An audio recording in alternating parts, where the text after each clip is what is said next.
Chapter 16 Daivasura Sampada Vibhaga Yoga, the yoga of the divine and demonic qualities.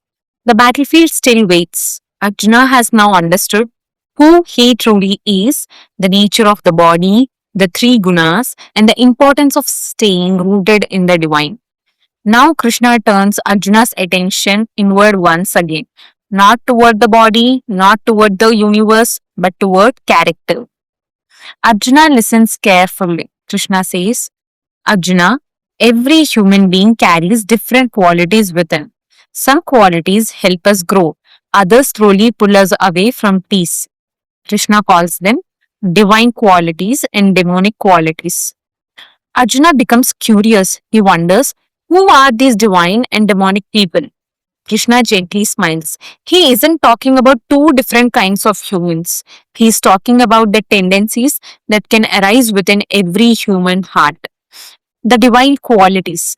Krishna begins with the qualities that lead a person toward freedom. He says, the divine person is fearless, pure in heart, committed to truth, compassionate, self-control, generous, forgiving, gentle in speech, steady, patient, free from unnecessary anger, humble, calm, honest. Arjuna notices something beautiful. These qualities don't require wealth or power or status. Anyone can begin cultivating them, the demonic qualities. Then Krishna speaks of the qualities that create suffering. He says, some people become consumed by pride, arrogance, harshness, anger, greed, hypocrisy, endless craving. They begin believing I alone matter. My desires come first. I can do whatever I want. Slowly, their relationship becomes strained, their peace disappears. Krishna is not speaking to condemn anyone. He is showing Arjuna how these qualities gradually shape a person's life, the endless trap. Krishna describes how desire can become endless. One desire is fulfilled, another immediately appears, then another. The person begins believing, once I achieve this, I'll finally be happy. But happiness keeps moving further away. Arjuna realizes the problem isn't having goals. The problem is becoming imprisoned by endless craving. The three gates. Then Krishna gives one of the most memorable teachings in the chapter. He says there are three gates that lead towards suffering: desire, anger, greed.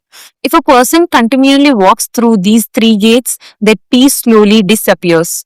Krishna gently advises, recognize these gates. Do not keep entering them. Living with wisdom.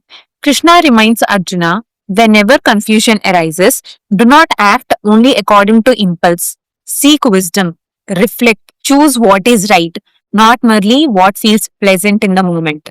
A life guided by wisdom becomes peaceful. A life guided only by impulse becomes restless.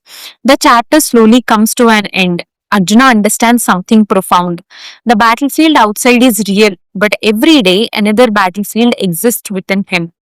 Every decision becomes a choice. Will he nourish fear or courage, pride or humility, anger or compassion, greed or contentment? Krishna has not asked Arjuna to become perfect. He has simply asked him again and again to choose the qualities that help his heart grow. The army still wait. Nothing outside has changed. But Arjuna now realizes victory in life is not only won with weapons. It is also won one choice at a time. Chapter 16. Every day you are shaping your character through the qualities you choose to cultivate. I think chapter 16 is often misunderstood because of the words divine and demonic. When I first encountered this chapter, I thought Krishna was dividing humanity into good people and bad people. But if you read carefully, he is doing something much more compassionate. He is holding up a mirror. He's saying, look within. Which qualities are growing in your heart? Not to shame us, not to label us, but because every small choice toward patience or anger, humility or pride, generosity or greed gradually shapes the person we become.